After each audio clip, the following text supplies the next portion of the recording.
नमस्कार, स्वागत है आपका मेरे इस YouTube चैनल पे। सरकारी नौकरी यानी कि गवर्नमेंट जॉब एक ऐसी जॉब है जो हर कोई पाना चाहता है, बट क्या सब लोग पा पाते हैं? नहीं। वो इसलिए क्योंकि कभी कभी मेहनत में कमी होती है एंड कभी किस्मत में। तो देखिए, मेहनत की अगर बात की जाए तो मेहनत तो हर कोई करता है, ठीक है, लेकिन कहीं ना कहीं किस्मत की भी ज़रूरत पड़ती है गवर्नमेंट जॉब निकलने के लिए। गवर्नमेंट जॉब कई बार क्रैक नहीं हो पाता। लोग चाहते हैं कि मुझे सरकारी नौकरी मिल जाए, लेकिन नहीं मिल पाती है। क्यों? क्योंकि उसका सबसे बड़ा कारण होता है कि आपकी कुंडली में शायद कोई योग नहीं हो। जन्म कुंडली में सरकारी नौकरी का शायद योग नहीं होने की वजह से ही आपकी गवर्नमेंट जॉब नहीं निकल पाती। मेहनत तो आप खूब करते हो। अगर मान लीजिए कि अगर किस्मत वाली बात नहीं होती, मैं बिल्कुल अग्री करता हूँ उस चीज़ से कि मेहनत कर्म प्रधान दुनिया ही है। जब तक आप मेहनत नहीं करेंगे, एफर्ट्स नहीं डालेंगे, तब तक आपकी सरकारी नौकरी हो या कुछ भी हो, यहाँ तक कि प्राइवेट नौकरी भी, वो नहीं क्रैक हो पाएगी आपकी। लेकिन कहीं ना कहीं कहते हैं ना, लक फैक्टर बहुत इंपॉर्टेंट होता है। जब तक किस्मत साथ नहीं देगी तब तक आप चाहे जितनी भी मेहनत कर लो, आपको मुश्किल हो गई। और आपको इतनी ज़्यादा मेहनत करने के बाद 6 साल 7 साल 10 साल से आप मेहनत कर रहे हो, लेकिन पता चल रहा है कि आप वो एग्ज़ाम क्रैक ही नहीं कर पाए अल्टीमेटली। मतलब कुछ ना कुछ आपकी प्रॉब्लम आती ही गई। मतलब एक एक 2 मार्क्स से भी रह जाता है। आपने देखा होगा कि कई स्टूडेंट्स ऐसे हैं जो कहते हैं कि मैंने बहुत ज़्यादा मेहनत की थी, 5 साल हो गए मुझे, this is my 5th attempt 6th attempt, ठीक है, लेकिन अभी तक मैं निकाल नहीं पाया, उस चीज़ को क्लियर नहीं कर पाया। और मेरे पिछले 2 साल से ऐसा हो रहा है कि सिर्फ 1 या 2 मार्क्स से रह जा रहे हैं, या फिर मैंने एग्ज़ाम क्लियर कर लिया, लेकिन इंटरव्यू में जाके सिलेक्ट नहीं हो पा रहा हूँ, वहाँ पे जाके रिजेक्शन मिल रहा है। क्यों? क्योंकि कहीं ना कहीं योग नहीं है। आपके वो जो प्लैनेट्स जो इम्पोर्टेंट होते हैं सरकारी नौकरी के लिए, वो आपको सपोर्ट नहीं कर पा रहे। जी हाँ दोस्तों, तो आज हम बात करेंगे इसी बारे में, सरकारी नौकरी और उसके योग। कब आप अपनी जन्म कुंडली से देख सकते हो कि आपकी सरकारी नौकरी का योग है या नहीं कुंडली में, कौन कौन से प्लैनेट्स रिस्पॉन्सिबल है, क्या योग बनता है, क्या कॉम्बिनेशन है। तो आज इस बारे में डिटेल में डिस्कशन करूंगा मैं, एंड कुछ इंपॉर्टेंट रेमेडीज भी दूंगा towards the end of the video, ठीक है। तो स्टार्ट करते हैं। सरकारी नौकरी के लिए दोस्तों हम 3 प्लैनेट्स को देखते हैं। सबसे इंपॉर्टेंट जो 3 प्लैनेट्स जो एक्चुअली रोल प्ले करता है, पहला है सूर्यदेव सन, सेकंड आपका है मंगल देव यानी मार्स, एंड थर्ड आपका है देव गुरु बृहस्पति यानी कि जुपिटर। ये 3 प्लैनेट्स स्ट्रांग होने चाहिए कुंडली में। कम से कम इन 3 में से 2 तो स्ट्रांग होने ही चाहिए, जिससे कि आपकी गवर्नमेंट जॉब निकल पाए, ठीक है। तो अब मैं आपको कुछ सूत्र बताने जा रहा हूँ, कुछ कंडीशंस जहाँ से आप पता लगा सकते हो कि आपकी गवर्नमेंट जॉब निकलेगी या नहीं, कितने ज़्यादा चांसेस है। तो पहला सूत्र बताने से पहले एक चीज़ मैं आपको और बताना चाहूँगा कि सबसे इंपॉर्टेंट चीज़ जो ये 3 प्लैनेट्स के साथ साथ हम एक और चीज़ देखते हैं कुंडली में सरकारी नौकरी के लिए, वो है हमारी कुंडली का 10th भाव, 10th हाउस। वो 10th हाउस कितना ज़्यादा मजबूत है, वो कोई पाप प्रभाव में तो नहीं है, कोई नेगेटिव प्लैनेट की मतलब दृष्टि तो नहीं पड़ रही है उसमें। साथ ही साथ 10th हाउस का जो लॉर्ड है, 10th भाव का मालिक, उसकी पोजीशन कितनी अच्छी है कुंडली में, ये सारी चीज़ें मैटर करती हैं, ठीक है। तो स्टार्ट करते हैं अब सूत्र के साथ। सबसे पहला सूत्र, सूर्य अगर 10th हाउस में हो, सूर्यदेव अगर 10th भाव में बैठे हो कुंडली के और अच्छी पोजीशन में हो, क्योंकि जब भी 10th भाव में सूर्यदेव आते हैं वो दिग्बली हो जाते हैं, ठीक है, यानी कि बहुत ज़्यादा पावरफुल हो जाते हैं वो। भले ही मतलब वो किसी भी राशि में हो, ठीक है, नीच के नहीं होने चाहिए बस, लेकिन अगर वो मित्र राशि में हो, शत्रु राशि में भी हो, तो वहाँ पे भी जाके वो बहुत ज़्यादा दिग्बली हो जाते हैं 10th हाउस में। उसको पावर बहुत ज़्यादा मिल जाता है एंड वो अच्छे रिजल्ट्स दिखा पाते हैं। तो सूर्य अगर 10th हाउस में हो और अच्छी पोजीशन में हो, डिग्री वाइज यानी अंश बल से बली हो, तो ऐसे लोगों की गवर्नमेंट जॉब निकलने के चांसेस बहुत हाई होते हैं।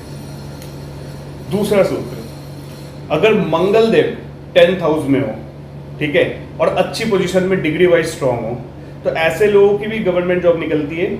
लेकिन हाँ, यहाँ पे एक फर्क क्या हो जाता है कि अगर मंगल 10th हाउस में जा रहे हैं और अच्छी दिग्बली पोजीशन में, क्योंकि मंगल भी बहुत ज़्यादा दिग्बली स्ट्रांग हो जाते हैं 10th हाउस में, तो मंगल अगर यहाँ पे है सूर्य की जगह, तो ऐसे लोगों की गवर्नमेंट जॉब तो निकलेगी। लेकिन ऐसे लोग ज़्यादातर डिफेंस सेक्टर में जाते हैं, जैसे आर्मी, नेवी, एयरफोर्स या फिर पुलिस लाइन में, ठीक है, जितने भी मतलब लोग पुलिस में काम करते हैं या फिर डिफेंस में काम करते हैं, स्पेशली आर्मी में, तो ऐसे लोगों की कुंडली में दशम भाव जो है ना, वहाँ पे आप देखना मंगल स्ट्रांग होंगे काफ़ी ज़्यादा, या फिर मंगल किसी भी भाव में बैठ के स्ट्रांग रहेंगे, या फिर दशम भाव में चले गए तो कन्फर्म है कि चांसेस बहुत हाई हो जाती है कि ऐसे लोगों की गवर्नमेंट जॉब निकलेगी डिफेंस या फिर पुलिस में।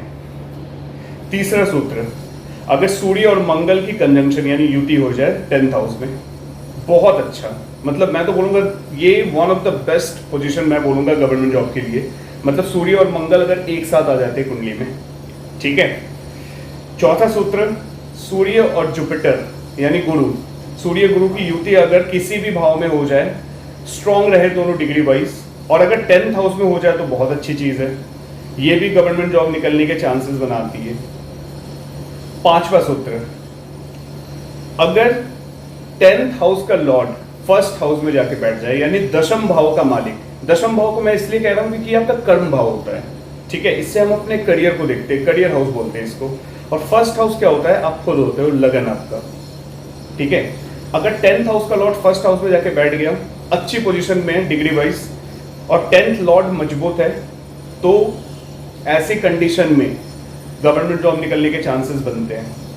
हालांकि ऐसी कंडीशन में सूर्य को देखना पड़ता है, एग्जॉल्टेड सूर्य अगर हो, सन अगर एग्जॉल्टेड हो जाए, ठीक है, फिर तो क्या ही कहना, ऐसे लोगों की गवर्नमेंट जॉब निकलने के मतलब समझ लो 50-60% चांसेस तो यही बन जाते हैं अगर एग्जॉल्टेड सन किसी की कुंडली में। लेकिन हालांकि डिग्री वाइज वो मजबूत होना चाहिए, जिससे कि वो अपने अच्छे रिजल्ट्स, जो एग्जॉल्टेड, जो एक उच्च के सूर्य के जो रिजल्ट्स होते हैं ना, पॉजिटिव रिजल्ट्स, वो डिलीवर कर पाए, ठीक है। उसके बाद छठा सूत्र ये है कि अगर पहले घर का मालिक यानी लग्नेश, आपका लगन का मालिक अगर 10th हाउस में चला गया, first house Lord in 10th house of the horoscope, तो ऐसी कंडीशन में भी गवर्नमेंट जॉब निकलती है, बशर्ते आपके जो फर्स्ट हाउस और 10th हाउस के जो लॉर्ड है वो मजबूत होनी चाहिए, और सूर्य भी मजबूत होना चाहिए। अगर सूर्य ही मान लीजिए फर्स्ट हाउस का लॉर्ड है, जैसे सिंह लगन की कुंडली में, तो ये भी अच्छी चीज़ है। अगर सूर्य मजबूत होकर फर्स्ट हाउस का लॉर्ड मजबूत होकर अगर वो 10th हाउस में चला जाए तो फिर बहुत अच्छी चीज़ है, ठीक है। इसका उल्टा जब मैं बता रहा था 10th हाउस का लॉर्ड, अगर मान लीजिए अब 10th हाउस का लॉर्ड सूर्य देव है वृश्चिक लगन की कुंडली में, और वो अगर फर्स्ट हाउस में चला जाए मंगल के घर में और स्ट्रांग रहे, तो फिर तो बहुत अच्छा, मतलब बहुत ही शानदार योग मैं बोलूंगा इसको। 7th सूत्र यानी 7वां सूत्र ये कहता है कि सूर्य और बुध या जब भी कुंडली में साथ में आ जाए दशम भाव में, यानी सन एंड मरकरी कंजंक्शन दोनों जब युति में आ जाए, जिसको बुध आदित्य राजयोग भी बोलते हैं। जी हाँ दोस्तों, ये अपने आप में एक राजयोग है।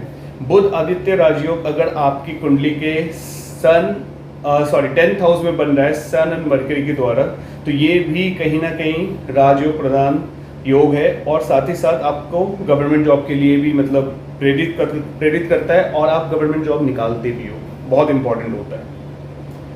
तो सन एंड मरकरी की डिग्रीज बस आप ये देखना कि स्ट्रांग होनी चाहिए, कम से कम युवा अवस्था में 12 से 20 डिग्री के बीच में होना चाहिए।